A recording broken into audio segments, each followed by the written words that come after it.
મોટા આંગિયા ગ્રામ પંચાયત દ્વારા આયોજિત પાનેતર 5મો સર્વ જ્ઞાતિ સમૂહ લગ્નોત્સવ યોજાયો। Story report by Pankaj Kabira Nakhatrana. Mota Angiya ગ્રામ પંચાયત દ્વારા આ વર્ષે સર્વજ્ઞાતિ સમૂહ લગ્ન યોજાયા છે। આખા ભારતમાં માત્ર મોટા આંગિયા ગ્રામ પંચાયત દ્વારા આયોજન કરવામાં આવે છે। ત્યારે આખા અત્યાર સુધી 123 દીકરીઓને લગ્ન થયા છે અને અત્યારે હાલ આજના સમૂહ લગ્નમાં 26 કુટુંબોને એટલે 23 દીકરીઓના લગ્ન સંપન્ન થયા છે।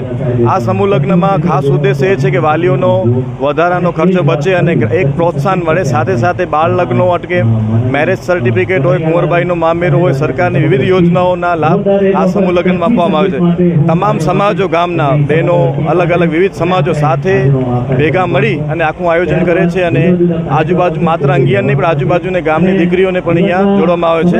રાજકીય, સામાજિક તમે આગેવાનો ખૂબ સહયોગ કરે છે અને સંપૂર્ણ રીતે લોક ભાગીદારીથી આ કાર્યક્રમ યોજવામાં આવે છે। આ ખાસ વિશેષ તમામ લોકો આ સમૂહ લગ્નોમાં જોડાય છે, તમામ ધર્મ, તમામ જ્ઞાતિની દીકરીઓને ખુલ્લું હોય છે।